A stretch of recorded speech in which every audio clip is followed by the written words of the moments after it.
Hi, in this video I'm going to try to demonstrate or explain how this function works. I'm going to create my own function and we're going to use it instead of this function. Okay, to do this we'll give my function a name. Let's go my get bounding box. You want to give it a name that isn't used by the system. And we'll pass s, x, y, width, and height. And then it's going to be a private function. That means it's only available to this module.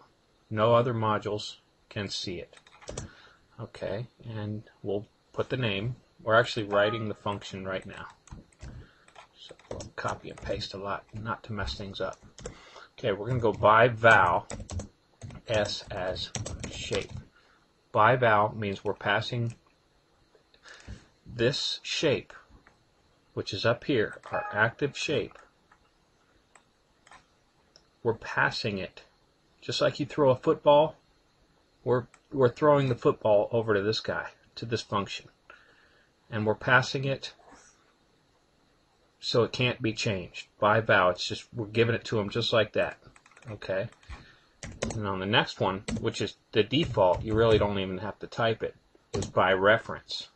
So we're going to go x as double, and then we're going to go, you don't have to put by ref because it is the default, so we'll go y double, but some people like to put it just to make sure that you know what's going on. We'll go past, we'll do the w and the h. Okay, we passed the s, like a football, by val. Let me see if I can make this window a little. And then by ref, that means inside this function, we're going to kind of change these values, and it's going to grab them up here. So as this code runs, once it gets past this line, these values will have the values that we give them inside this function. So on our passed shape, we'll go s dot, we can go size, height, and we'll make that be the h.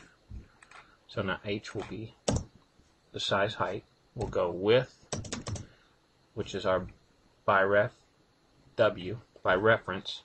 So s dot, you can probably guess, size, width. Now we could have also did that in one shot by using a function that works the same way by reference. So we'd go s dot get size, and then we go width and height.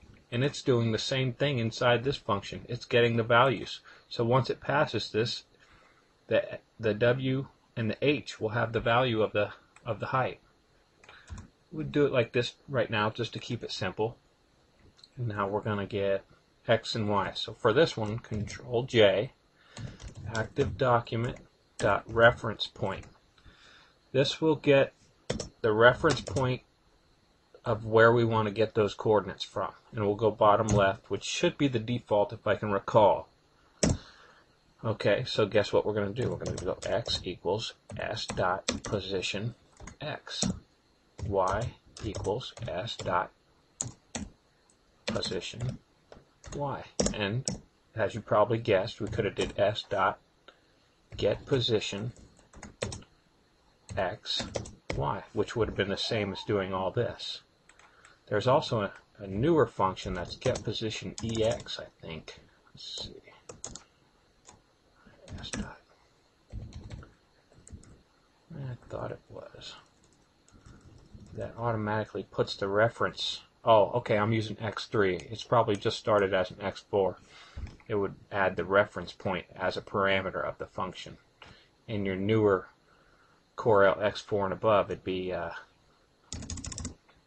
dot get position ex, and it'd get the xy, and this would be a parameter of the last part of the function.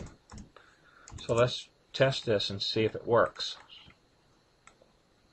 Okay, I disabled the standard CorelDraw function, and now we're using my own. So we're going to maximize Corel. draw.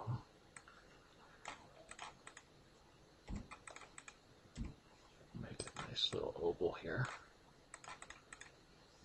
Make it blue. Okay, and we're gonna we'll just step through. Watch it work. Okay, we're stepping through, and since we got to that line, we're going to the function. And as soon as I pass this line, if I move this over and hover my mouse right here, since I passed that line, H now has a value. W, Y, X, they don't have values yet. Watch, I'm going to step over this, F8. Now if I go back, now W has a value. Okay.